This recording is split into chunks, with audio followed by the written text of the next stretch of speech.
Yo, what's good, world? What an honor, y'all. First ever episode. Allow me to introduce myself. My name is Jeremiah Levich, amateur MMA fighter at 155 from Ohio. I'm also a MMA bettor, gambler, whatever you want to call it, making moolah. I'm going to start sharing my perspectives with you, the world. We're going to go ahead. We're going to get started with the first ever episode with the first card of 2021, UFC Fight Island 7. You ready? Let's get it. This is my green screen, my 85-inch TV. You know how we do it. We do it big. Now let's get these big dollars from the bookies. You feel me? All right, y'all. First motherfucking fight of the night. Austin Lingo, Jacob Kilburn. Now, what I've seen on film, neither one of these guys are what you would call great. More times than often, you won't put money on them. Tons of people will, but I won't.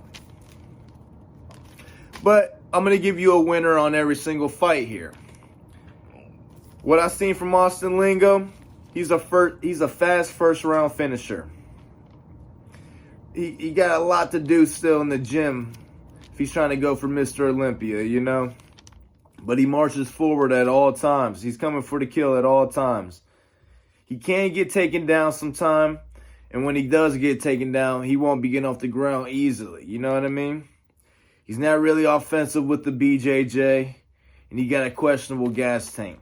But when you look over at his counterpart, Jacob Kilburn, the guy also ain't going to be winning no Mr. Olympias anytime soon. And this guy, Kilburn, literally in the tie clinch, he'll get thrown down like a little rag doll. No offense to him at all. I love you, Mr. Kilburn. But yeah, Mr. Kilburn gets thrown down to the ground with those tie clinches, literally. I mean, the guy's tough as nails, can take a beating, but when he gets taken down, he ain't going to be getting back to his feet neither. In my opinion, he's not a UFC caliber fighter, but picking a winner here, I'm going to take Lingo. The official money line on him is a minus 230, though. That's where the thing gets complicated. I'm not sold on that money line, but if you're a believer, after you go and do the film, you know what I mean? Go do your research, you know what I mean? Can you see that? You see that? You got to go do your homework, dog. This ain't no motherfucking game. But yeah, I'm gonna take our boy Lingo here with this one. First fight of the night. Minus 230. For y'all out there that want to take him, go ahead. This ain't an official pick of mine, but I'm picking Lingo. All right, on to fight number 2. Here we go. Sarah Moraes, Vanessa Mello. Now, what I've seen in this is Sarah Moraes, she isn't afraid to throw them hands early, you know what I mean? She's a mean little sucker. She's real, like, grimy. Just get up all up in your face. She can grind you up against the cage. She uses the boxing to get you moving backwards, and then she's going to grind you. I mean, and from what we've seen from Vanessa Mello, she's not a fast striker. Her strikes ain't quick at all. I mean, she can be taken down. She doesn't even have much output standing on the feet. And I wouldn't say that she's exactly offensive with the BJJ either. Lacks KO power if she does hit anything. She got slow movements overall. Feet just slow. I mean, she's in the women's UFC division though, but not too many skills I was seeing here. Sarah Moraes, she's the better of the two. I mean, the official money line on Moraes is the minus 250. I'm not in love with that number either, trust me, but I'm confident in it. I mean, for those of you out there that do your research and you like the Sarah Moraes pick, I can go ahead and sign off on that, but I won't be placing my money on that. But nonetheless, my pick here, I'm the better of the two, Sarah Moraes, minus 250. All right. Goddamn, I scrolled down too far. All right. Fight number 3 at night. David Zawada, Ramazan Ameev. Now, this is where things starts to get interesting. From the two, I like Zawada better. He's the underdog here. He's got the plus money. He's at a plus 210.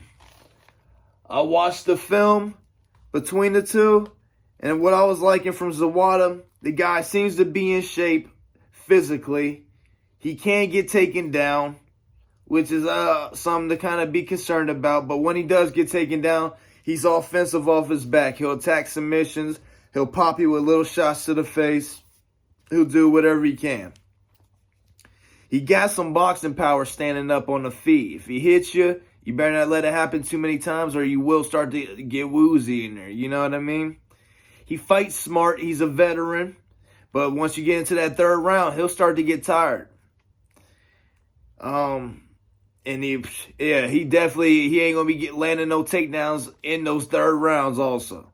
But when I look across over here at Ramazan Ameev, I mean, his physique, he's kind of got the slouchy kind of physique. I mean, he's a pro athlete nonetheless, pro fighter, pro warrior. But the physique, it could do some work. You know what I mean? He pumps his jab a lot. His jabs and his takedowns seem to be his only weapons at all. He's going to try to blitz forward. He's going to try to land overhands. He's going to look to try to back you up, get you up against the cage, work from there. But out of the two, man, I'm really liking David Zawada based on film and the money line number.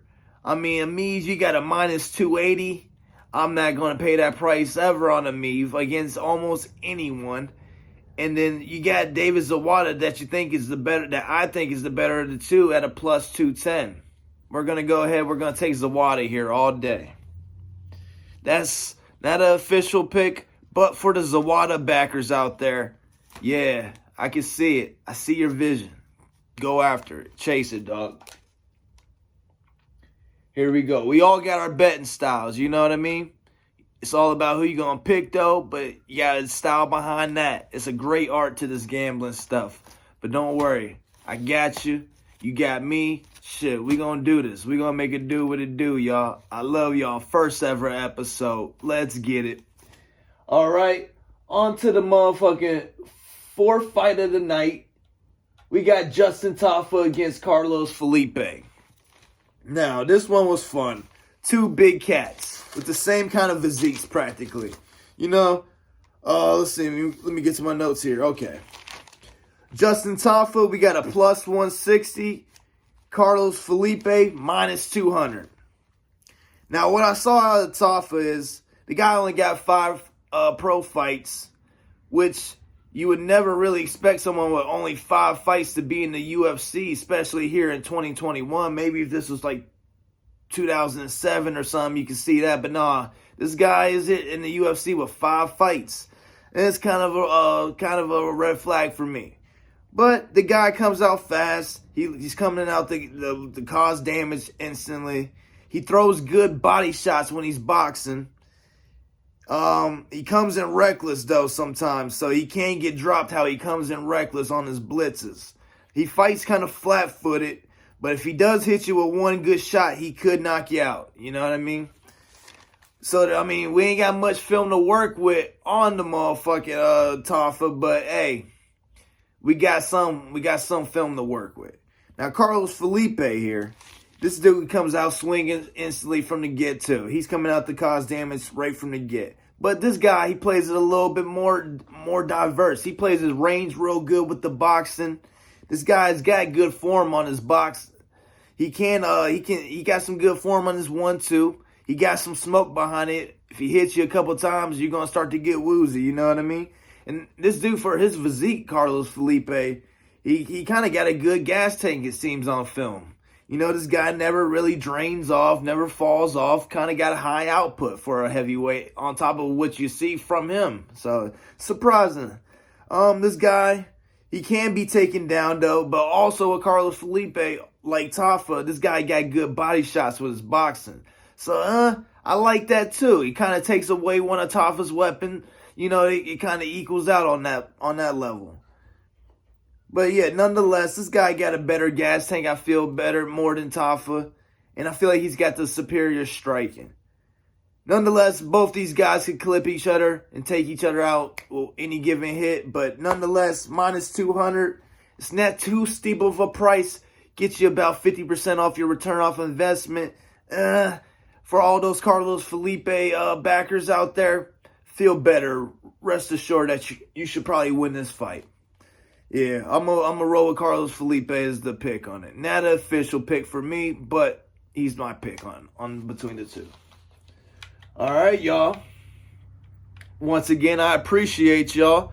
First ever episode, UFC Fight Island 7. First ever motherfucking UFC on ABC. That's history making, dog. Went from Spike to ABC. From Spike to Fox Sports to ESPN to ABC. And I feel like it's going to just grow beyond that and get its own UFC network. But we'll get there, you know what I mean? I don't want to look too far down the road. But all right, here we go, y'all. Fifth fight of the night. Yanin Wu, Jocelyn Edwards. Now this fight right here, this one was a doozy. It was interesting. I liked it. What I feel like we got here, though, is the debut of a future UFC superstar, a future contender against Amanda Nunes here with Jocelyn Edwards. Making her UFC debut right here.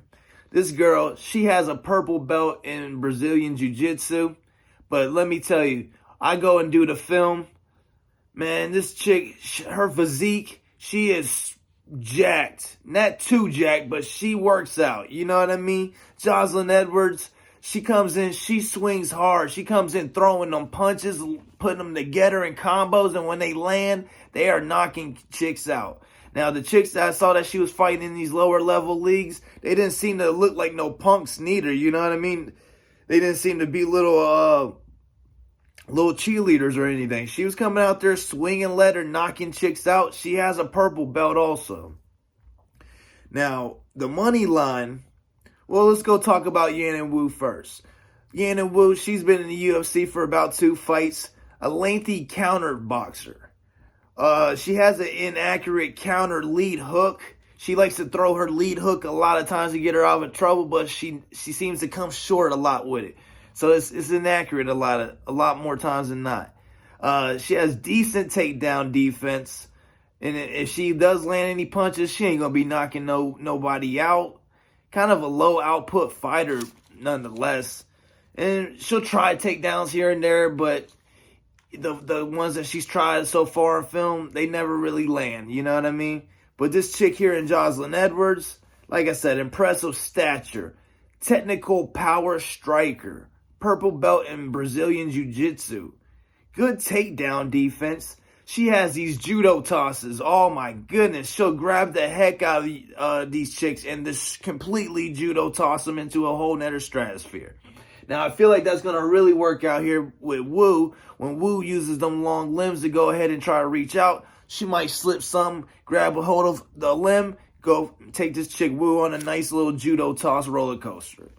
Now, like I said, Jocelyn Edwards is making her UFC debut here. The money line on Jocelyn Edwards is a plus 130. Wow. Now, I really feel like Jocelyn Edwards, within a couple years, is going to be a title contender, whoever has the belt at the time. Whether it's Nunes or someone different, Jocelyn Edwards is going to be in that top 5. And Jocelyn Edwards is on a different level than Yanin Wu here. And she has a plus 130 compared to Yanin Wu's minus 160. I'm sure the money lines are different, but slightly, you know what I mean? Jocelyn Edwards here all day. This is my first official pick on ABC 1 on the first episode. Jocelyn Edwards for the win, y'all. Plus 130 official money line pick. I'm going to be putting my money on Jocelyn Edwards come this Saturday. But yeah, future star right there, Jocelyn Edwards. We'll keep our eye on it. Here we go. We got Nasruddin Imavov against Phil Hawes. Last time we saw Phil Hawes, we saw him completely destroy Robert Whittaker's training partner, the guy with like 5 pro fights. Destroyed him.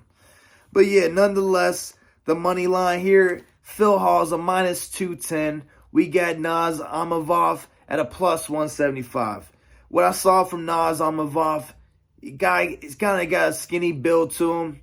He can get taken down. He's going to snap off some leg kicks here and there, some roundhouses to the legs, try to slow the guy's lead leg down a little bit. And he likes to use elbows from the ground, from standing. He gets hit often, so he's a slugger. He's going to go out there and try to brawl with these cats. He's going to try takedowns. He's going to look for chokes. I would say he has a legit gas tank, but when he lands, he ain't doing much damage. Otherwise, he's lacking KO power. Now, across the cage, Phil Hawes at this minus 210. This dude is powerful. We can see it with our eyes. Phil Hawes can get rocked. He can be knocked out also. He's a killer be killed type style fighter. Now, this dude's had a couple tries at the UFC, a couple of contender fights here. I think he tried out for the Ultimate Fighter or something like that. Didn't make it. But, this guy's on a 2 UFC knockout streak right here. I'm going to take Phil Hawes between the two. I think Phil Hawes is still improvement. Got some holes to be taken advantage of, but I don't think Naz Amavov is the guy to do it here. I'm going to take Phil Hawes here at minus 210. Get you a little under 50% of return off investment. It's not a bad move. It's not a bad move. I'm going to make it an official pick of mine come this Saturday. Second official pick. Phil Hawes, minus 210. Yeah, I think he's going to knock him out. I think he tries to make improvements for later in the fight, tries to be there still in the second, third round, still throwing knockout shots. I think one of them catches him off. If not, I think he takes him down, he does damage. Either way, we come out with Phil Hawes getting that money for us. All right, y'all. On to the next one here. All right. Panahuli. First fight of the main card. Panahuli Soriano against Dusko Todorovic. Both undefeated cats. 7-0 against a 10-0 here. These guys, someone's gotta go. So I'm sure these guys are both gonna come in willing to go out on their shield. Willing to die, do whatever's necessary here to get the win. But at the end of the day, we got Dusko here at a minus 130. We got Soriano at a plus 130. Well, I'll tell you the difference between the two. Soriano, this dude could improve his physique a little bit. He likes to move the be in the pocket at all times. I mean, at all times, he's following you. You go forward. Oh, he's going to back up, but he wants to be right in the pocket. He ain't going to be backing up too far. You go backwards, he's staying in the perfect range to stay right in the pocket. Powerful southpaw. He can be hit also, but the difference between the two, I feel like it's going to be the gas tank, the cardio. Now, we go over here across the cage to Dusko. This guy got a little karate bop to his style. You know what I mean? He's going to be light on his feet. He's a grinder, so he's going to use strikes. He's going to look to press you backwards, get you up against the cage. This guy got good head movement. When you get him up against the cage, this dude's going to move his head like Ali. This guy got some nice head movement. Not like Ali. We got someone else later down the road on this card that moves his head similar, but it's good. It's good. Now Dusko, this guy got fancy kicks on top of that. He's good at evading, but like I said, I think the gas tank separates the two. Dusko at this minus 130 is an excellent investment piece for those that are looking to back him officially. I'm picking Dusko, but it's not an official pick of mine, so I won't be putting money on him. I need to see more from Dusko before I back him with my cash. But nonetheless, I see a talent difference between the two, and I'm going to roll with Dusko on this one. Dusko backers, you're going to cash. All right, y'all. Let's move on to the next one. Oh, yeah. We got our boy Jay Buckley up against Alessio Di Chirico, an Italian cat.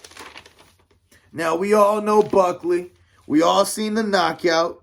I mean, My goodness, what human on earth hasn't seen the knockout? You know what I mean? But, I mean, you go ahead and look at the money line between the two. We got Buckley here at a minus 280. We got Alessio at a plus 210 range. Now, we're going to look at Alessio first. This guy's a grinder. He got decent looking boxing, but it's not the greatest, but it's not the worst. I mean, when he does throw, he ain't going to be throwing many combos. The guy got an average physique. And also, I mean, I haven't seen this guy on film win since the FS1 days. Like I said, this is ABC 1. This is, I mean, we've skipped a couple stations here now since the boys got a win for us on tape. It's been a while, Alicia. This guy lost to Eric Spicely also on top of that. Guy that's no longer in the UFC, got cut just about a half a year ago from the UFC. I mean, the one thing that Alessio got working for him is he got a good single leg takedown. He might throw some stuff to look to go ahead to get the single leg. This guy got a good body kick from the southpaw stance too. I mean, he got a few tools in the toolbox. But then we go across the case to Buckley. I mean, like I said, this guy's coming off the killer knockout. He stays in the gym. He's a power boxer. His strikes do damage even when they're blocked. The guy can throw his guard up and Buckley's still going to make him feel it through the blocks. On top of it all, what I love most about Buckley, I could be wrong about this, but I think he still works at Walgreens also. But I love that. He's staying humble. He's staying hungry. I think the UFC is looking to build a star here. I think they give him a guy that should give him a slight elevated challenge, but nonetheless, he should go and get a highlight knockout against. I'm going to go ahead. I'm going to take Buckley here at the minus 280 as an official pick. That's our third official pick of the night. And, yeah, Buckley all day here at minus 280. I mean, we're going to get like a 30% return off investment on a great opportunity here. I mean, we'll get Buckley at better prices down the road, I'm sure. But this is a real good price, a real reasonable price. Minus 280, we're going to go ahead and do it officially. Buckley for the win here. One thing about Chirico, though, he does have a surprising little flying knee. So if Buckley tries to come in low on anything, he could throw that flying knee up there and land a surprise on Buckley. But they fight 10 times. I see Buckley winning 7 to 8 times. I'm going to go ahead and take him at the minus 280. Official pick, Buckley. All right, y'all. We getting to the top now. Santiago Ponzinibbio against Jiang Liang Li. It's hard to say, but just call him the Leech. I call him the Chinese pit bull because that's how this guy fights. This guy is coming forward at you with a bunch of array of attacks, strikes, and then when he finally gets close enough, he's going to take a big chunk out of you like a pit bull. This guy is vicious, a kamikaze type style fighter. He's coming in, kill or be killed. The one slip to it though is that he can get pooped and he can get hit. You know what I mean? A power hitter could take his lights out, but nonetheless, this guy here, the Chinese Leech, the Chinese Pit Bull Lee, man, this guy, he slips punches excellent also. Like Dusko, like I was talking about earlier, this guy he slips punches great. I mean, I wouldn't say it's great like Ali, but it's nice. It's very nice, especially considering he's a mixed martial artist. But yeah, I mean, you look at the money line between the two. We got a plus 230 on Lee. We got a minus 300 on Ponzinibbio. But also, like our boy D. Chirico, let's go over here and look at Santiago. This guy here on tape hasn't won nothing since the FS1 days. Now, that's been a while. I don't care who you are, really. The guy got a good record, 27-3. But when you take that long in between fights, you always got to come back and like reprove who you are, reprove almost everything. You know what I mean? It's been a while since Santiago has won a fight. But nonetheless, this guy's striking isn't too crispy. He doesn't have much offensive output nonetheless, but when he does land, he got some stunning knockout power. He also likes to use these spinning back attacks, spinning back fists as a defense. When he punches and he misses, he'll just come with a spinning back fist to just keep you distracted from hitting him, if that makes sense. He'll start to press forward, though, when he sees that he has you hurt. When he smells blood, he'll start to press forward and come with more attacks and more combos. I would say this guy's a good wrestler. Not the greatest wrestler, but a good wrestler. But, like I said, let's go look at this money line. A minus 300 on a guy that hasn't won since the FS1 days in Santiago here. I can't, me as a hard worker, me as a bettor, me just as a good person, I can't go and tell someone to go put minus 300 on Santiago after this guy hasn't won since the FS1 days. So, nonetheless, we have to go and take the Leech here, man. We're going to roll with the Leech as our pick at plus 230. I think this guy got the opportunity to knock him out, catch him stunned with the ring rust a little bit. You know what I mean? I see Lee coming out with the win here at a plus 230. Let's take the underdog here. Not the official pick, but for the Lee backers, the Leech backers, the Chinese Pitbull backers. Yeah, you go ahead. Feel good about your Lee pick. All right, y'all. Let's get it. Let's get it. Oh, here we go. The OG fight of the night. Two OGs of the game. No goats or anything, but OGs. Like I said, MMA, UFC is such a young sport. It's still in its beginning days. If I had to compare it to NBA, we're still in the Bill Russell era of UFC. You know what I mean? We're still in the pioneering kind of days. I don't know who came before Bill Russell, but there was some. But yeah, we're in the Bill Russell era, about to get into the Kareem era. But nonetheless, these guys, you know, they've made some good careers for themselves. Carlos Condit, Matt Brown. You know, Matt Brown's a tough sucker. He's going to come in there. He's going to knock cats out. Carlos Condit, the natural born killer. He's going to come in there and knock cats out. Carlos Condit is like 36. Matt Brown's 40, 41 here. Carlos Condit got 9 more wins than Matt Brown here. I mean, that's surprising to me. I'm going to go ahead. I'm going to pick Carlos Condit. I'm not going to put money on neither one of these guys. I just want to sit back, kind of enjoy. You know what I mean? But both these guys got the opportunity to knock each other out. But I think Carlos Condit comes in there, gets it done, more points, lands a little bit more damage and strikes to slow his opponent down. Carlos Condit comes out with the decision win here. Co-main, you know what I mean? But the main event, woo! Max Holloway, Calvin Kattar. I mean, this last fight with Calvin, the guy looked good. The Boston finisher. You know what I mean? I like that. The guy looked good. But we're talking about going against Max Blessed Holloway here. Now, Max Blessed Holloway doesn't lose to nothing but Hall of Fame caliber fighters. I'm not going to be placing money on this fight neither. These are two great warriors. Anything can happen. You know what I mean? But if I had to go ahead and pick one to win this fight, I'm going to take Max Blessed. And Max he's going to look to get another title shot at whoever's the champ at the time when he gets his shot. But nonetheless, I'll take Max Holloway as our main event winner here. Yeah, and this is our first card for the motherfucking 2021. UFC Fight Island 7. UFC on ABC 1. I'm going to go ahead and throw some quick props at you guys also. I like Jocelyn Edwards, knockout prop.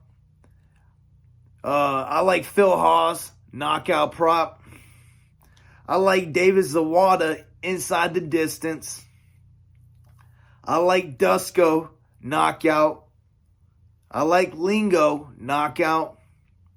I like Sarah Morez, decision win. I like Carlos Felipe, knockout win. I like Carlos Condit, decision win. I like Buckley, knockout win. I like our boy, the Chinese Leech, the Chinese Pitbull, inside the distance. And I like Max Holloway inside the distance. Now, I'm not a prop bettor. I take straight money lines. But if you're a prop bettor, those are the props I'd be looking at.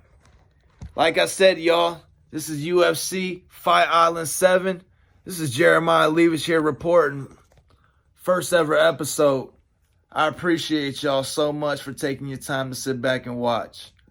I wish y'all much love. I wish y'all much blessings.